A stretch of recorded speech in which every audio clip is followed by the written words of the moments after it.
How can people really use health psychology to kind of make those changes last? I think it's helpful to introduce a behavior change framework called COMBI, and it talks about influencing factors that shape your behavior, and it helps us understand what hinders or helps your behavior, and it also allows us to design interventions around it. The C in COMBI stands for capability, and it understands, like, do you have the skills and knowledge to change that behavior? For example, if you want to put on muscle, do you know how to lift a weight properly? Mm-hmm. Another factor is opportunity, and these are the external influencing factors.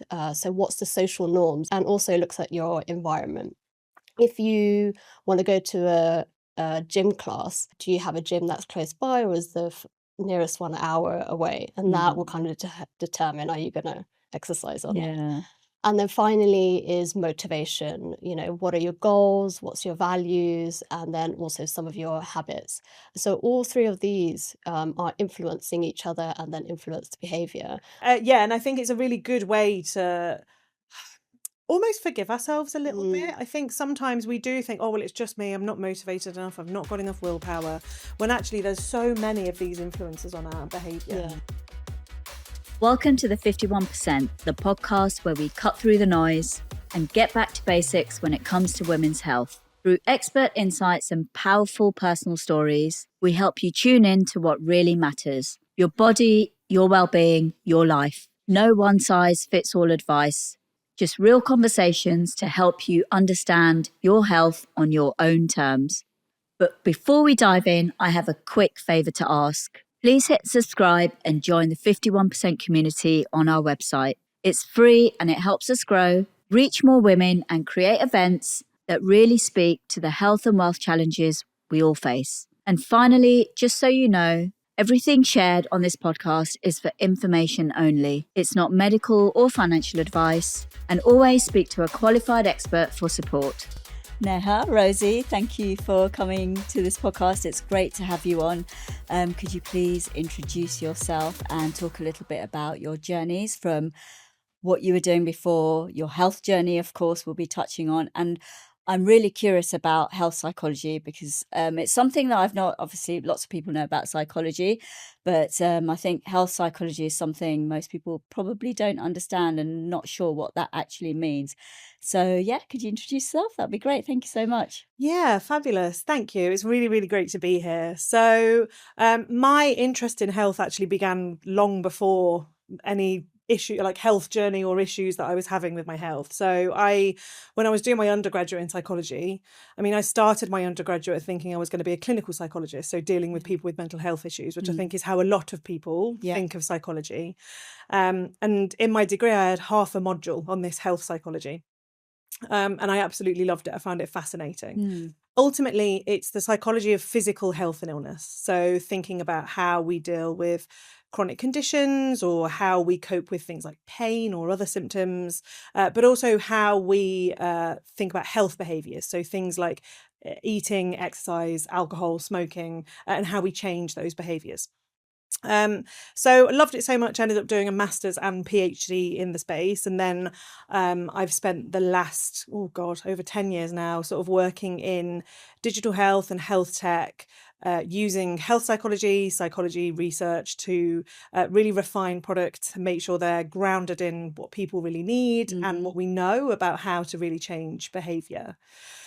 That's then kind of been in parallel with my journeys on the health side. So I think about it in terms of I've got a journey with illness and a journey with health. Yeah. So my journey with illness, or rather health conditions, is that I was diagnosed with a condition called Hypermobility Spectrum Disorder in 2018, which basically just means all the connective tissues in my body, so all the collagen that holds everything together, should be tight like elastic bands and is actually loose like chewing gum.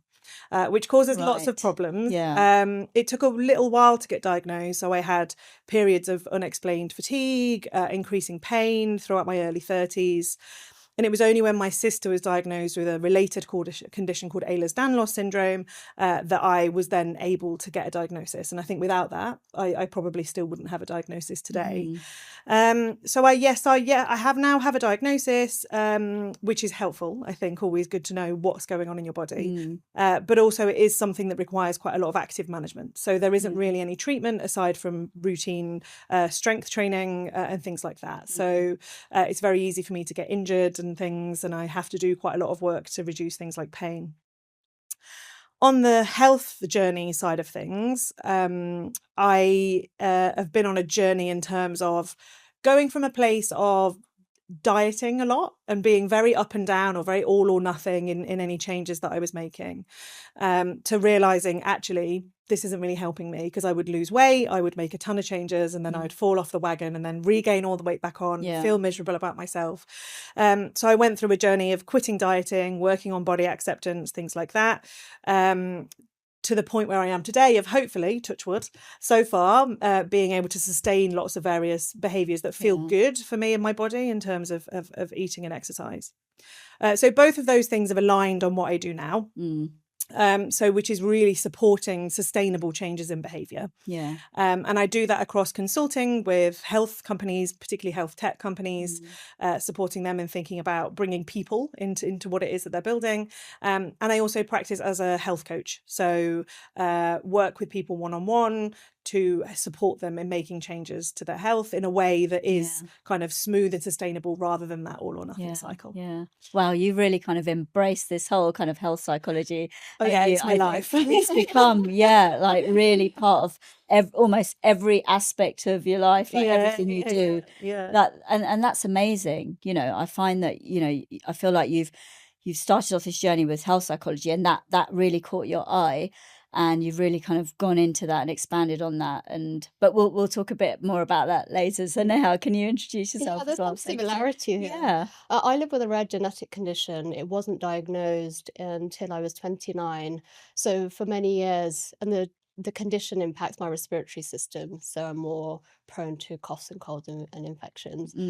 And I was back and forth with the GP when I was younger. There's no diagnosis. And then I managed to get a diagnosis, and that was really great for me, because you get a bit of peace of mind, that this is what it is and this is how you manage it. And so I, like Rosie, have to do some work around it every day, chest physio. And I think for me, I've always been interested in psychology. I did my A-levels, undergrad in psychology, and then I went to pursue a master's in health psychology, because I guess I didn't really get the support that I really wanted with the diagnosis. And so I think I was trying to make sense of it all, really. And in the early part of my career, I worked in the front lines of the social sector, so working people with long-term health conditions who are homeless. So I think it's always kind of been there. And then more recently, I've been working in technology across AI, cybersecurity, and health tech over the last couple of years. And so I work with health tech companies to bridge the gap between the data they collect and improving health outcomes. And later on this year, I'm going to be launching my own health coaching service as well. So like Rosie, it's just part of my whole world. I think there's no way I can kind of move away from it. And I think it's born out of, seeing some of the trials that other people go through, that I've been through, and how do we change that? There's some easy things we can do to help improve our health and take ownership of it. I think a lot of people think, when they've got something, or whether they're, when they want to improve their health in some capacity, they don't think about the psychological side of things, and they just like, you're in do mode, I'm going to do this, I'm going to do this.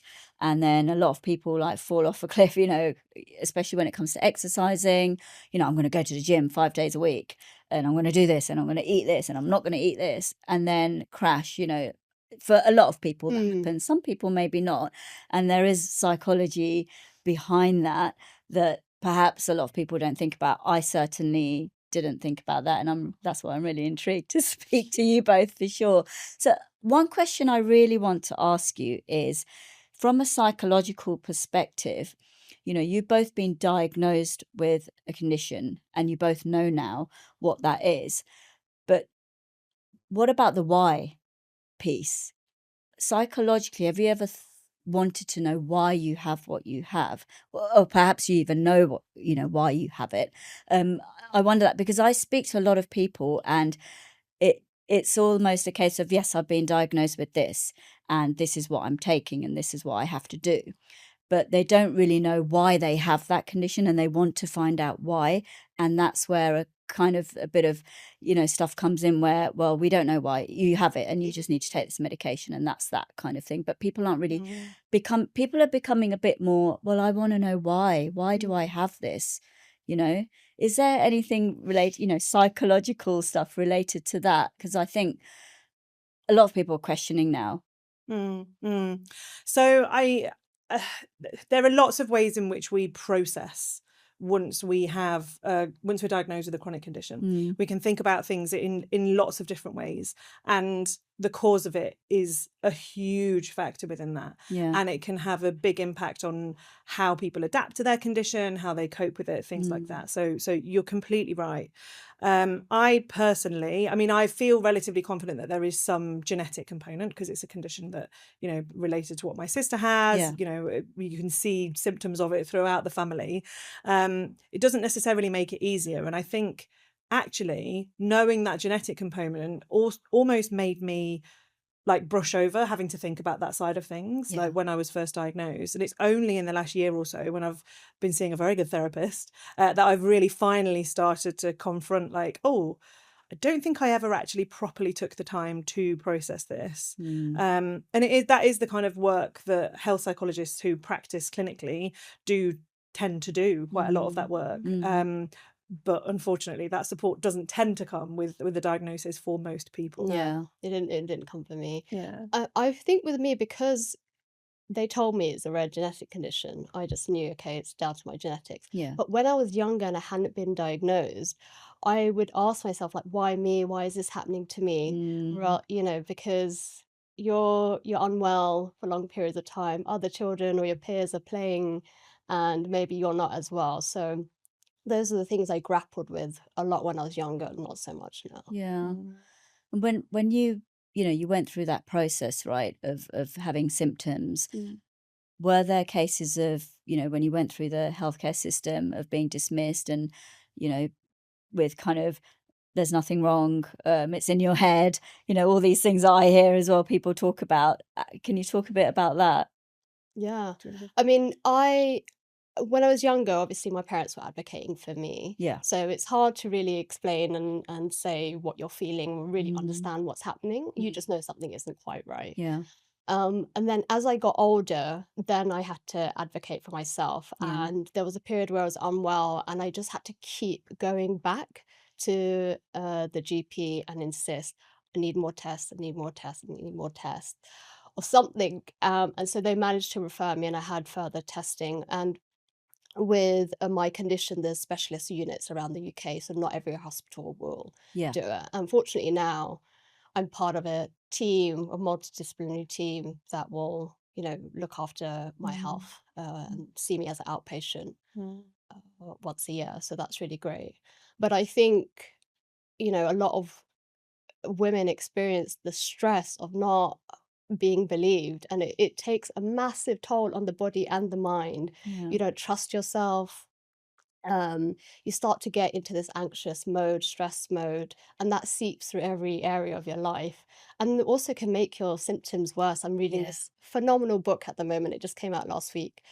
It's All in Your Body, and it just talks about how you interpret information, then it can make changes in your body and make, for example, pain worse. And so all of this takes a toll. And whilst you're meant to be dealing with a health condition, you're dealing with all of this mental baggage. Yeah, massively.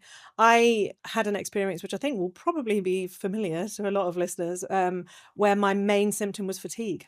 And it's really, really hard to explain, to understand. You know, I went back to the GP so many times that I was starting to I was starting to feel like it was in my head. Do you know what I mean? Mm. Like it was really, really difficult.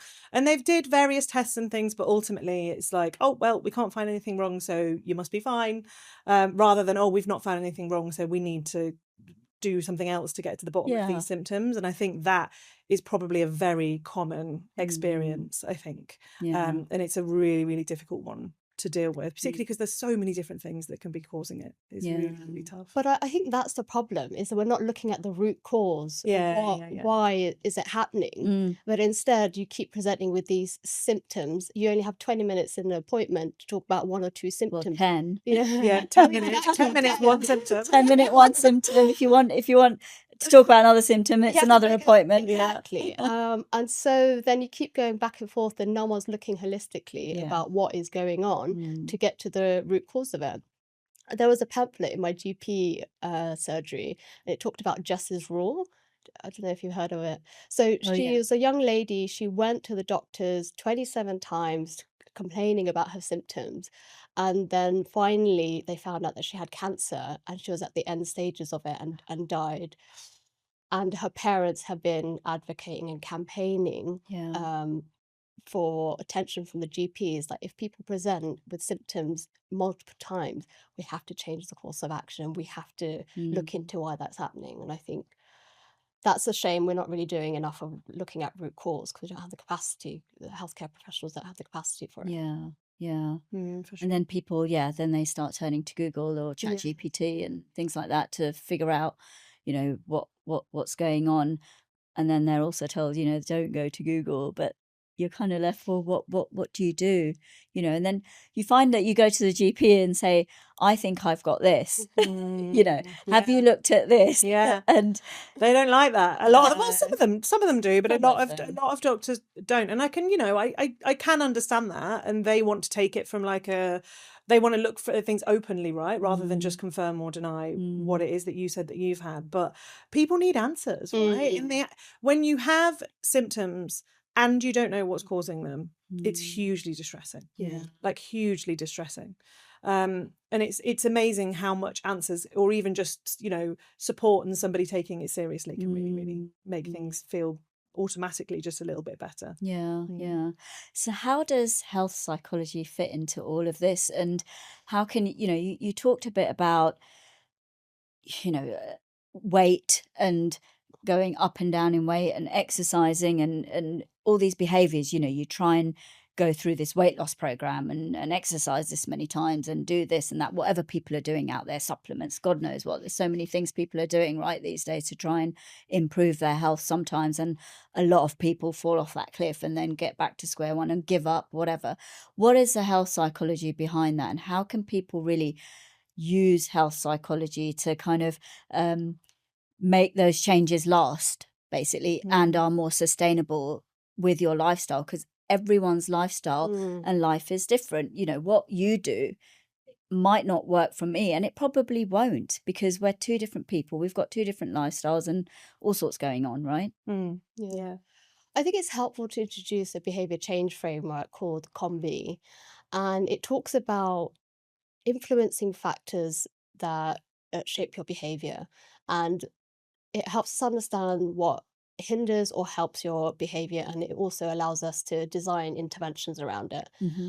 So the C in COMBI stands for capability, and it understands, like, do you have the skills and knowledge to change that behavior? For example, if you want to put on muscle, do you know how to lift a weight properly? It also understands, do you have the physical capability? So if you have arthritis in the hands and you need to take medication, can you open the bottle, for example? Another factor is opportunity, and these are the external influencing factors. So what's the social norms? Is that if you're starting to exercise, are your friends and family doing it? Is it acceptable to exercise? And also looks at your environment. If you want to go to a gym class as part of your normal routine, do you have a gym that's close by, or is the nearest one an hour away? And that will kind of determine, are you going to exercise or not?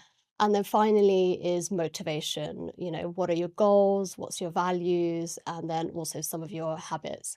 So all three of these are influencing each other and then influence the behavior. And I think it's important to recognize it's not just one thing that's going to influence your behavior. I'm sure when you're speaking to your coaches, they might think, oh, why can't I just do? Why can't I stick to this? Why can't I? Normally, oh, it's just I haven't got enough motivation. Yeah. It's normally much more complicated. Yeah, exactly. Yeah. And I think it's a really good way to almost forgive ourselves a little bit. I think sometimes we do think, oh, well, it's just me. I'm not motivated enough. I've not got enough willpower. When actually there's so many of these influences on our behavior Yes. that kind of like overwhelm us. And I think relatedly to that is also this question of weight loss. Because I think that's something that people tend to often change their behavior in pursuit of, right? They're changing their eating or their exercise because they want to lose a few pounds, either because they want to or because their doctors told them it's something that they need to do. Yeah. And I think it's a prime example of one of these cases where often we feel like we fail. And I say that in inverted commas because it really isn't a failure, because we can't maintain it or sustain it, which comes back to, you know, this sustainable change that I tend to think about. And when we look at actually what's actually happening in terms of the science, then we can really understand it. So on the one hand, in order to lose weight, people are often making really extreme changes. They don't really fit into their lives. So those opportunity blockers that you were just talking about. Ultimately, like they're just going to be really difficult to sustain. They're not really enjoyable. People will often be really, really struggling with motivation. And we can end up with a bit of what I talk about as psychological reactance. So like you might have set yourself some rules, and even though you set them yourself, eventually you're going to be like, oh no, actually, oh no, I'm sick of that. I don't want to, I hate past me for like saying that I can't eat sugar anymore. That makes me miserable. I'm going to stop it. And then we rebel. And at the same time, there's also a lot of biological processes going on. So when we try and make various changes to lose weight, we know that your body slows down your metabolism. It changes the balance of hormones to make you feel more hungry. And it's doing that to protect you because it thinks it's being starved.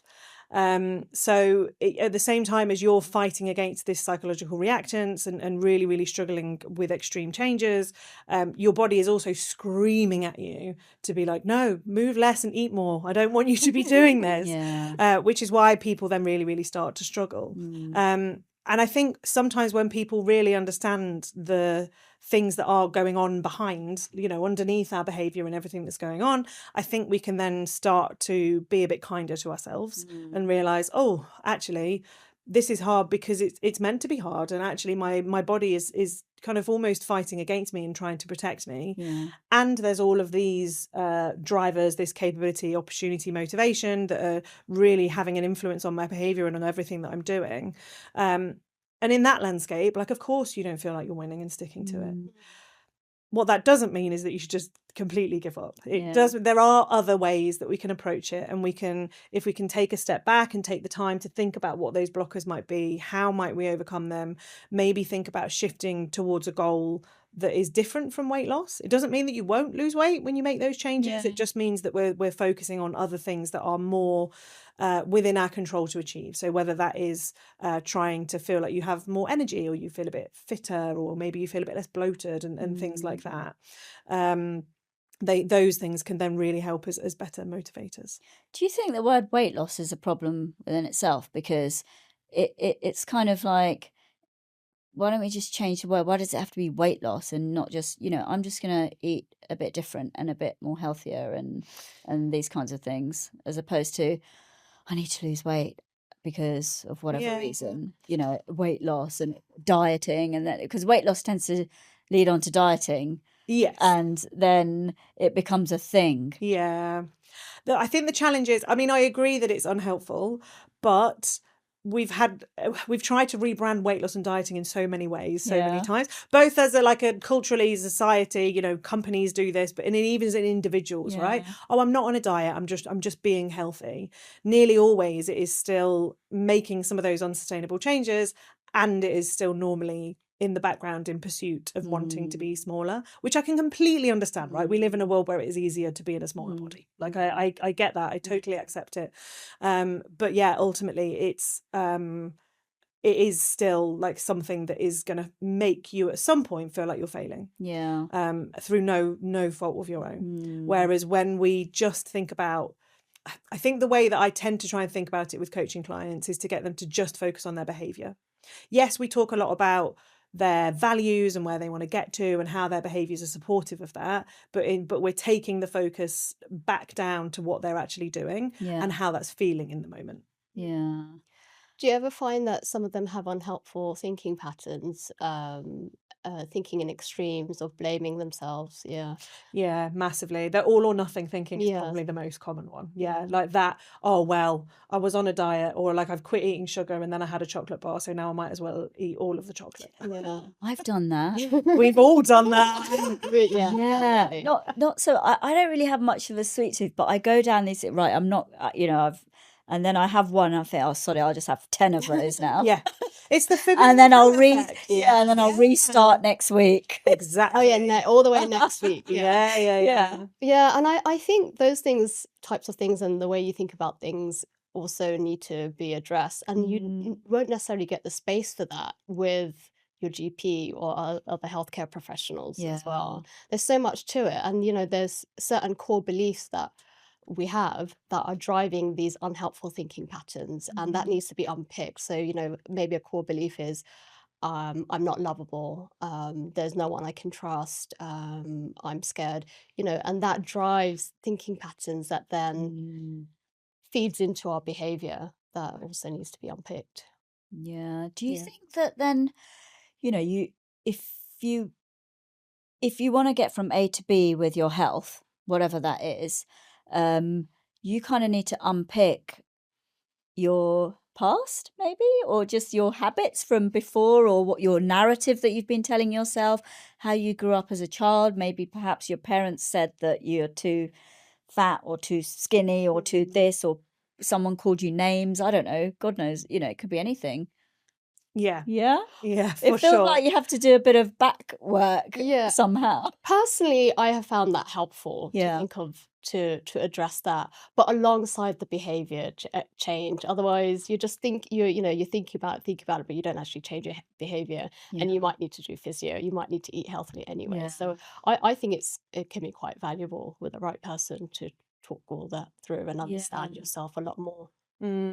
I think all of our behavior is driven by everything that's all like happened to us and everything that we've done in the past, right? So yes, that can sometimes be helpful. As a coach, I often spend time with people doing a bit of reflection on like, oh, okay, I might get them to note down things that they say to themselves about their body or their eating behaviors and things like that over the course of a few days. And then when we look at it, it's a matter of reflecting on, oh, okay, I wonder where that might come from. Like, whose voice is that? But it's doing that in order to look forward. So because I'm not a therapist. So as a coach, I'm looking at what's happening right now. Yes, doing some reflection on where that might have come from, but not necessarily in order to process it, but in order to be aware of it. Because I think sometimes just being aware of where some of that stuff comes from can really help us to, in the moment, be like, oh, okay, I'm thinking that. I think it probably comes from those places. Okay, this is something that I'm working on. We can move forward, right? To just have that moment of acknowledgement, I think can really, really help to unblock us a little bit rather than spiral down. Yes. And there's a great resource called Therapy in a Nutshell. There's lots of resource out there. Actually, you can just follow yourself if you don't have access to a therapist. But it can be helpful to do that work. Yeah. What was that resource that you just mentioned? Therapy in a Nutshell. It's a YouTube channel. Oh, okay. Very good. Okay. Yeah. Oh, good. Have a look at that. So what kind of behavior changes do you think are kind of typical that people, should be, well, what have you noticed with behavior changes that people should be doing to make sure that they reach that goal, that with their health goal, whatever it is, okay, whether it's weight loss or exercising or controlling their autoimmune disease, whatever that is. What would you suggest? I mean, I think that varies depending on the individual and what the behavior is that they're trying to change. I don't think there's one global, hey, this is what everybody should be doing. Yeah. This is that. I mean, of course, you have the standards, sleep well, drink lots of water, etc. Yeah. But people will respond to it in a different way. Yeah. So I don't think we can say.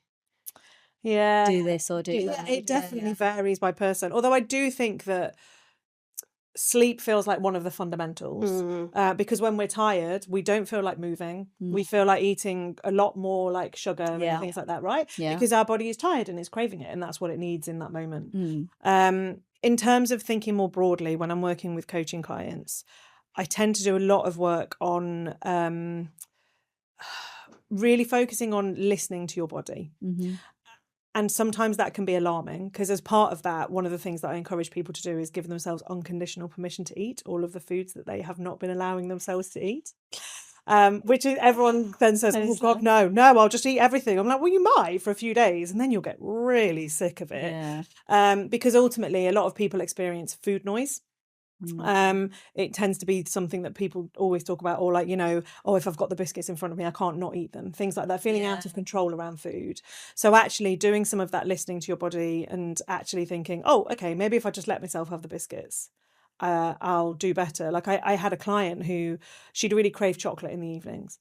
And then she'd say, oh God, I had like a really awful binge because I really wanted chocolate, but I thought that I shouldn't have chocolate. So I went and I ate a load of biscuits, and then I had a load of fruit, and then I ate this, and then I ate that. And then eventually I gave in and had the chocolate bar. And I was like, okay, well, next time, could you maybe try just having the chocolate bar? And she did, and she was like, and I did. And then it was fine. Like, it was like a revelation. Because I don't think that we spend so much of our lives being taught to, like, oh no, you should only eat this many calories, and you shouldn't eat this, and you shouldn't eat that, and it really messes with how we feel about food. So I think sometimes doing some of that work, and then with the listening to your body, really focusing on, when it comes to exercise, doing things that you enjoy and make you feel good rather than you hate and make you miserable. Again, sounds like common sense, right? But like, don't talk about joy with health, right? No, we don't. You don't even consider it, but you think of it as something very painful that was dealing with or suffering with. And so I think joy is actually a really important part, and I've only realized now as I'm in the health journey rather than the past. But I just want to speak to your point about this binging. I've been there, done that so many times. It's interesting because Zoe, the health app, they have an interesting take, and it's similar to you, is that you're not saying no to anything. You're just having more of the good stuff, like more vegetables, because then you don't feel like you're having to give anything up. No one wants to be told what to do. No one likes to lose their autonomy. So that reframe is really nice. Massively. I always say, when it comes to nutrition, be adding things in, not taking things away. And you'll find over time that it balances out. Generally. Yeah, I think that is a great approach, because I feel like when you start, you tell me there must be psychology behind that, right? With adding things rather than removing things. It can't be there's got to be psychology behind that, the way you think about and process that, as opposed to, it's like when you tell a child, no, you can't have that. They want it more. Right? And it must be the same for adults. You can't have that chocolate bar, instead have an orange. That's not it. Really, it's leveraging loss aversion, basically. Is a thing. Like, we hate things being taken away from us, and then it also feels like a threat to what we call our autonomy. So, as you were alluding to, we don't like being told what to do. Having autonomy, feeling like we have control over our own choices, is a basic psychological need that all humans have. And those kinds of rules are a threat to that autonomy, like, especially if they're set by someone else, but even if we set them ourselves. And I think with coaching, it's really helping the person come to their own kind of plan and what will help, rather than saying, like a doctor would, you've got to do this, because wants to do it. Yeah, for sure. So now look, there's so many, I see so many like health tech companies now out there doing all sorts of things, right? Whether they're apps to help you with what you're eating, and apps to monitor your menstrual cycle, and apps to do, there's all sorts of apps out there, and there's all sorts of things being invented. How does, health psychology come into that? Because from what you're saying, it feels like every single health tech company needs a health psychologist in there to kind of help them decide which way they're going and how they're going and what they're creating Mm. ultimately, alongside obviously a diverse representation of people, to make sure they're covering all ground there as well. I mean, I completely agree that everyone should have a health psychology specialist in their team, but yeah. Yeah, I mean, I agree. I think from a product point of view, it's helpful to understand like who we're trying to serve. Yeah. So who are these subgroups of people that you're trying to serve? What is the problems that they have? And design around that and really get into the detail about what the behavior you want to change and what's stopping them from doing it or what is going to help them. Mm. And if we don't think that way, it becomes much more about the business outcomes. What do we want? And that's important too, realistically, in a business, Yeah. but we need to focus on providing value and results to the end user to get them to engage with the product and keep coming back. Mm. So I think understanding that, and that's in the product world, it's called jobs to be done. Yeah. And you can use the COM-B model to analyze what people would say in a user interview about Mhm. what's stopping them or helping them. And, you can look at, you can do research yourself about what might have happened in studies to help inform your product too. So I think those are helpful things to think about in terms of the psychology element when designing products. Mm. Yeah, completely agree. It's that bringing in those practices and that process that's ultimately a really nice combination of product thinking and what I call behavioral science. So the science of behavior change, which is a big part of health psychology. I I also think, and this is something that I think hopefully is interesting to the health tech companies and also interesting to us as users, is how products like that think about habits. We Mm. talk about habits a lot. Yeah. Right. Habits, it's kind of becoming a word that's interchangeable with behavior, right? Habits is just something that we need to be doing. And there's a ton of science around habit formation and how we think about habits and things like that. I would say that most products that we use aren't using that to its full advantage. Because habits ultimately are not just things that we do repeatedly. They're things that we do in response to a cue. So, for example, you go in the bathroom in the morning, you go to the loo and then you brush your teeth. You don't have to think about brushing your teeth. It's Yeah. become automatic in response to, as that's the next thing you do in that sequence. So a lot of products aren't really leveraging that. And as a result, it makes it hard for us to leverage that in our lives. Like even for, an example from personal experience, as part of my health condition, there's I've periodically had to do physio exercises, which I know is something that a lot of people really struggle to stick to. Yep. At the moment, I mean, I'm seeing my physio tomorrow and I'm already like, oh God, have I done enough? It's almost like you just need to see your physio every day to make sure you do that exercise, exactly. because otherwise when they leave you to your own devices, it's like... And what tends to happen is that they will give you a bunch of exercises, not really often think about how that can fit into your routine. Although I have to say my physio is very good at that side of things, thankfully. And then all the apps that we have, they might give us a reminder. So mine sends me a reminder at 3 p.m. every day saying complete your exercises. I mean, talk about a threat to that autonomy, right? Like oh God, my app's telling me what to do again. Whereas something as simple as creating a plan around, okay, what do you normally do in your day? Like, when do you have time and space? What do you do just before that? And make that plan of like, okay, like if I go and make my afternoon cup of tea, that's the time. Well, I'll put it on my desk to cool down, and that's the time that I'm going to do, 15 minutes of my exercises, things like that. So products aren't really leveraging that. So we aren't then able really as consumers to leverage that. So I do that stuff for myself, but everyone shouldn't need to have a PhD in health psychology to be able to stick to their physio exercises. Maybe we do. Who knows? I mean, maybe that's how we solve it. But so it's really hard. So things like that, I think, can be really like small tweaks that can have a big impact that are currently being like really underutilized. I think, for sure. And Zoe, when I used it in the past, they did a great job of understanding your goals, helping you to plan for if there was a slip up, what would you do, how would you recover from it. And so, like you said, there's small things that you can introduce, and actually for the end user, it will be quite valuable. So I've got a question for you around that, really, because yes, you wake up, you perhaps go to the toilet, and then you pretty much go and brush your teeth, right? But that's kind of, I feel like, embedded in you from a child, right? So I know, like, I have children, so up when they got to a certain age, of course, it was like, right, now, brush your teeth. And it just stays with you and it sticks with you. Most people, right? I'm assuming most people brush their teeth, right? I hope they do, right? I hope everyone in this room. Yeah. So that's that piece. But then now, we're talking about like habit stacking, right? So, right, I'm making my coffee. So I don't know, let me do like 10 squats.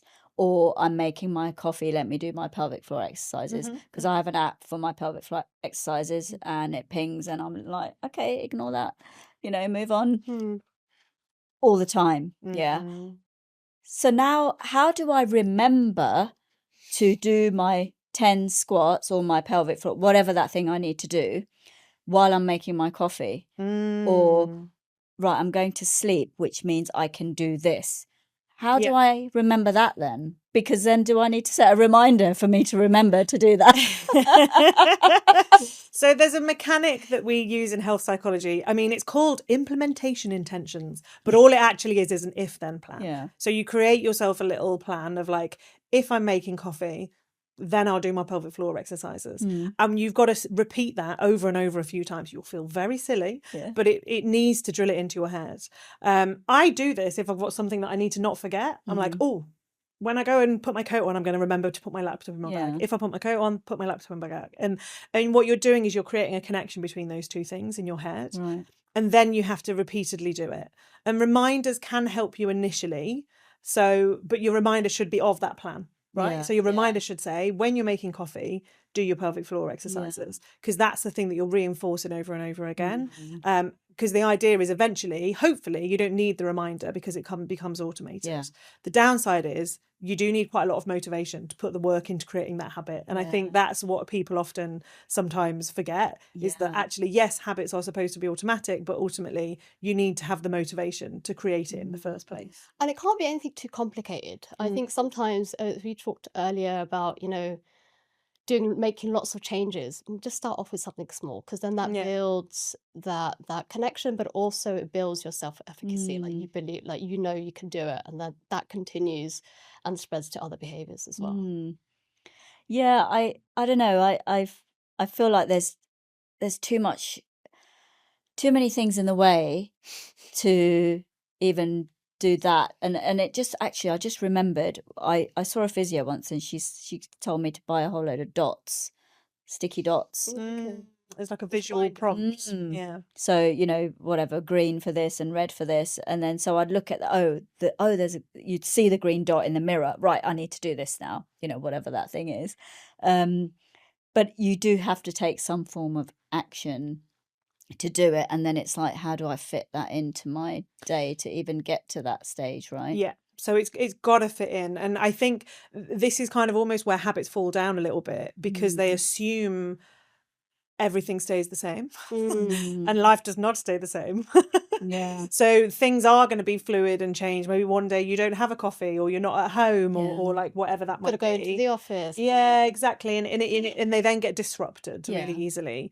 So you do need to think about that flexibility. So you need to initially make sure you make a plan as something that's achievable, which I think how often we always are overconfident in what we're going to be able to achieve. I think dial it, as you're saying, right, like dial it right back to the smallest thing possible to get started, and then also think about that flexibility. So have like what we call coping plans, so like backup plans of like, this is what I'm going to do, and if that doesn't work, like then I'll do this. Yeah, and people just shouldn't feel so bad. Like if something didn't work out, like it doesn't matter. I mean, as long as you're not gonna make it a risk to yourself, you just have to get back onto it, and you'll be fine. And I think going back and forth, for me personally, that's just part of the journey, and then you learn a little bit more along the way. So I wouldn't be so hard on yourself. I always frame these like little behavioral things that we do as experiments. So like, what could you experiment with? Make a little plan, experiment with it, because experiments don't fail.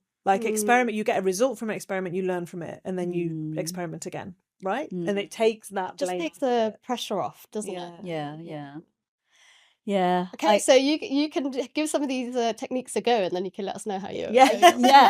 Absolutely, I will, because I know there's a lot of things that I should be doing and want to do, and it just kind of gets brushy. Whether it's the gym or doing my pelvic floor exercises, it's just, oh God, that reminder again, and I can't be bothered, or I'm in the middle of something, that kind of thing. You think, oh, I'm going to be free at that 3 o'clock time, but of course, most people are doing something and something comes up. So it becomes like you just ignore stuff, right? I wanted to ask, what kind of patterns do you see in people that you've come across with the kind of behavior, they want to change their behavior and they're not, but why aren't they?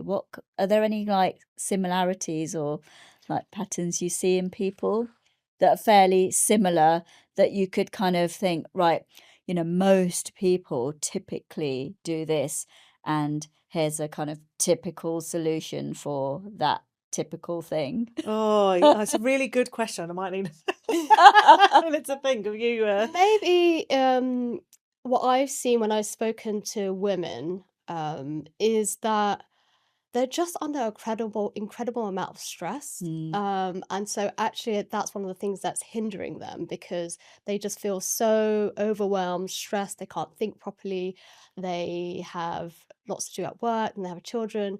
So I think that element I've really seen a pattern of. Yeah. A lot. I think, I talked earlier about this making changes and then falling off the wagon. I think it tends to be the most common pattern. Yeah. And it's not even specific to just one behavior, right? There are lots of things that we can do of like, working towards something and then being like, oh, actually, no, I can't manage to get this done anymore. And there are lots of ways that we solve that, and how you solve that can look very different depending on like the specific person, the thing that they're struggling with.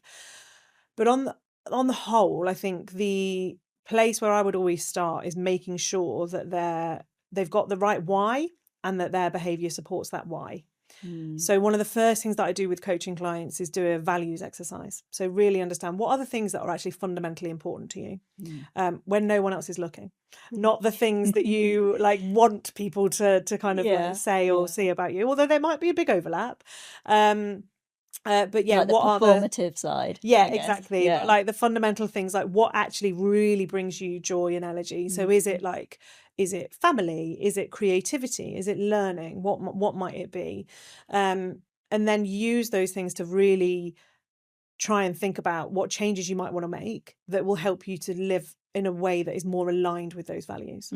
So rather than choosing something that you feel like you should be doing, instead, we come back to like all of your why and those underlying motivators and think, okay, what are some of the things that we can do that would support those things? And that might look quite different behaviorally to what you'd originally planned. You might say, oh, well, I want to go to the gym more. And then we do the values exercise. And then you're like, oh, well, actually, I really, really value kind of connection and doing things with other people and like learning new skills. So actually, the gym probably isn't your best exercise in that case, right? The kind of exercise that you might want to be doing, you might want to do a dance class, right? So you're learning a new skill, you're meeting lots of new people, you're having that connection. And all of a sudden, you're sticking to that thing, not just because it's your exercise for the week, you're sticking to that thing because you really want to see those people and you really want to have that connection, and you're enjoying like how it's just the right level of difficult for you and like feels like the right level of challenge. So really grounding in those right kind of motivators, I think, can go a very long way. I think it's also recognizing it's different for everyone, yes, but also it might have been different from the past. You might have enjoyed something in the past and now you need something different. Because I found that I used to be able to work out at home, zero problem, but now I need to get out and go to the gym and get fresh air and take a walk to the gym. So I think understanding that things will change over time, and that's okay too. Yeah, for sure. And putting the time in to actually reflect on that. I was thinking when you said earlier about like, we're trying to make change and we don't really think about all of these things.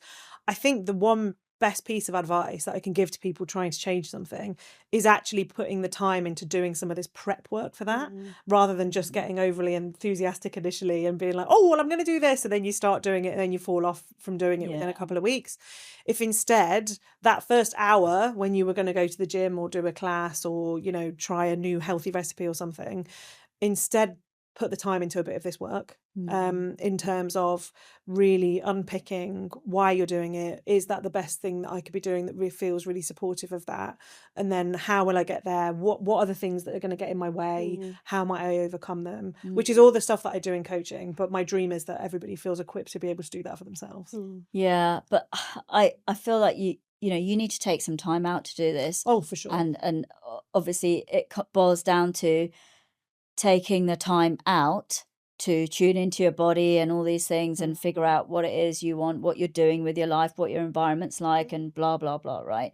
And people are so consumed by their life and their lifestyle, just, going to work, commuting, coming back tired, stressed, whatever. Perhaps you've got caring responsibilities, whether that's kids or parents or whatever, or perhaps you're just completely knackered from your, especially if you're a doctor, you just come back and probably completely knackered from your day, right? If you've been working in A&E all night or something. And the last thing you want to think about is, right, now I'm going to tune into my body. And now I'm going to write down all the things that, So it's almost like you have to be intentional and think, I haven't got time for this, but I need to make time for this. And maybe they do need I think accountability is such a big missing piece, because if they're seeing someone like yourself, if you're a health coach, you've got that accountability. You're going through that process, and it's an allocated time every week or every, I'm not saying everyone should, you're going to get a whole load of phone calls going, Rosie, help me. But, it boils down to accountability as well, because everyone needs that accountability. Someone saying, it's like when you're at school, hand in that piece of homework, well, you're accountable to that teacher, or this project needs to finish at this time, you're accountable to your boss, because if it doesn't get done, you're either going to fail your GCSEs or whatever it is, or you're going to get fired, right? Yeah. It's a social element of it as well, like we talked about in the combi. But I think also you can use a visual exercise where you think forward, if you can, in the future, 10, 20 years, what would you want that to look like, and then work backwards. Yeah. Where are you now, and what do you need to get there? And that can help just create some clarity around what you need to do next. Yeah. I'm interested. How do you find this piece around like the accountability to actually take the time? How do you find that? I mean, I like personal growth and personal development, so I'm there for it. I'm journaling. I'm doing the work, and especially I think because I didn't get the support I needed when I was younger, so I had to be proactive about it. Yeah. So Yeah. I think there's the difference. Yeah, and I think I think we were talking about this the other day. I wrote a blog post recently on about what you're saying no to. Oh yes. Because our lives are very full. Yeah. And there's only so much that we can do. So, I mean, the post is all about how I really want to do more strength training, but at the moment, I actually need to get this physio stuff really, really nailed before I can do it, right? So even though I actually feel motivated to do it, I'm saying, no, not yet, because I know that I couldn't juggle all of those things at once. And I think it feels similar with this, like, how do you find the time to like take those moments to reflect, or maybe to introduce something else? I think sometimes thinking about it of like, motivation is just a matter of prioritization. Right. So if you're not feeling motivated to do something, it's highly likely because you've got lots of other things on your list that are taking precedence, whether it's stuff that brings you joy and you really want to do, or because you have to do, right? Like, the work, or whether it's like caring responsibilities, things like that. So sometimes I think it's just helpful to even just start by thinking about, okay, where am I putting my time, and where am I putting any time that feels relatively spare, right? If people are anything like me, I imagine it's spending too much time scrolling on Instagram. But there are always things in your life that you could maybe think, okay, in the time when I normally do that, just one day, I'm going to try doing this instead. And I'm not saying, completely stop scrolling on Instagram. Clearly, if that brings you something in terms of like downtime, connection, switching off, like whatever that might be. But think about where your time is going and how it's serving you, and what, even for just one day or 1 week, what thing could you say, okay, well, I'm just going to not do that for a week and start doing this instead and see how it feels. And you could do it with your friends. You can have vision boards, or just time to put that time aside. If you're with your friends and you're all doing it together, then that makes it a little bit fun as well. Yeah, absolutely. And there's that whole aspect of social Mm. connection with that as well, right? So Yeah, for sure. you're all kind of doing it together, and there's that, I guess, maybe more kind of motivation to do it. Mm. Yeah. Then you could get the accountability there as well. Yeah, absolutely. Yeah. So talking about the future of healthcare, right? Oof. Well, yeah, you're involved in like products and things like that. So where do you see the future of healthcare, and what are we lacking, and where do we need to get to? Basically, that's what I'm saying, because in my mind, there's a lot of like negativity and, a lot of stuff that's going wrong with the system.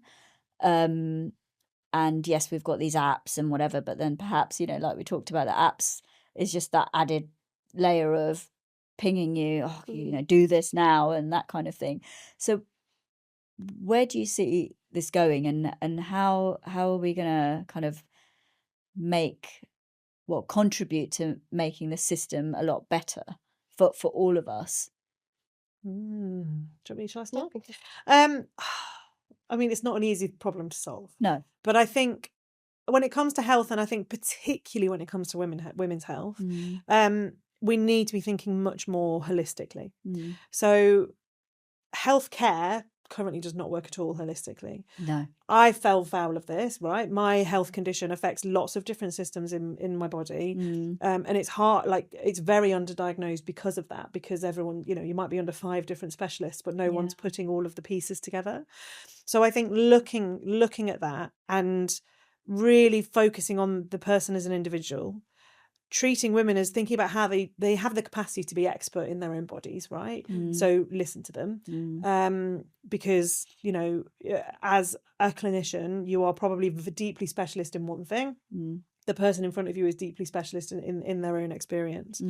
And I think that the thing that supports that is data, right? The thing that like sits underneath all of that. But the way that we currently do data historically, getting people to kind of track everything and write everything down, or like wearing all of these wearables and things like that, like it's pulling a lot of our attention. It's not necessarily easy in terms of like how we interact with that, like how is it serving us, all of those types of things. But I think if we can crack having holistic data about women and being able to like treat them as a whole person, I think that would be the future. Yeah. I think that would change the game, really. Yeah. And then we can move from being reactive to much more proactive. I think that's another shift that needs to happen. So instead of waiting for people to become unwell, why don't we think about what we can do proactively, and how do we optimize and have peak health rather than just managing this illness? And that's not really, you have companies like Whoop doing that when they're talking about the narrative of peak health and how do you optimize your sleep in the best way. And I think that's great, and that's the shift that we need to see.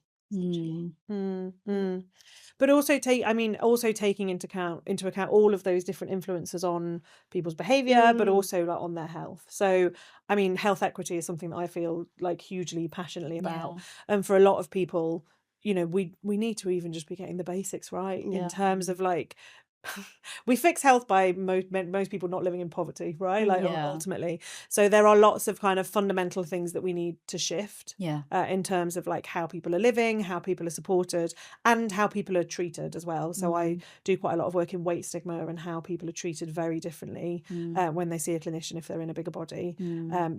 Doctors order less tests, things like that. Like it's crazy how different it is. Which again comes back to this. It's just this a magnification of this being dismissed, right? Which tends to happen to women generally, which all comes back down to this actually treating women as experts in their own bodies.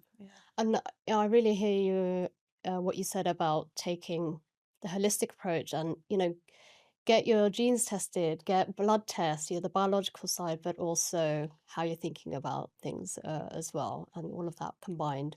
We need to be more proactive around that. And I think in terms of technology, in the future, we'll see AI agents. So these are agents that act on your behalf, who can maybe execute getting your prescription for you. Why do you need to spend lots of admin time doing that? If you have a certain lifestyle you want to follow, certain foods you want to eat, maybe it can do that shopping for you. I think these small little things could help alleviate some pressure and give us time back so we can focus on ourselves as human beings. Massively. It comes back to those opportunity blockers we were talking about earlier, right? When everything is easier, there's just so much less to think about. I always say to my husband, who does not have any kind of chronic illness or health condition, I was like, you just don't understand the amount of admin that goes into managing your own health. Yeah. Whether that's like appointments, whether that's the exercises that I need, the kind of daily management that I need to be doing and things like that. And I think even just like the healthcare admin side, oh man, if there was like an AI agent that could be my healthcare personal assistant, it would make it so much easier, and it really helps to like break down some of those blockers for sure. And speaking of AI, I also think that one of the reasons I got into coaching was because I wanted to have more depth of impact, because I think for most people who want to make changes to their behavior, they ultimately don't need an app. They need a person to deeply understand them and to really help them to kind of unpick all of the things that are going on. And I think it's interesting how generative AI and, wherever it goes in the future, how that could be used, but at least for some people who are open to it, to play that kind of role in terms of that coaching role. So rather than like being able to afford to sit down with a human health coach, which some people will still want because they want that accountability, to be able to have somebody walk you through those exercises in a way that a coach would.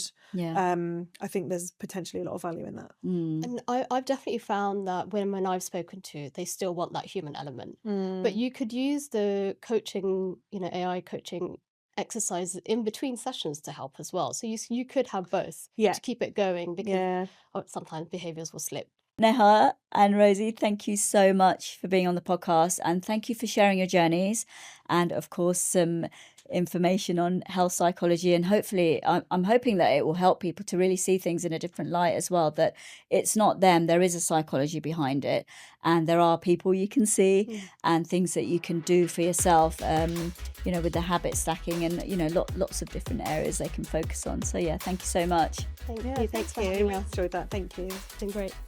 Thanks.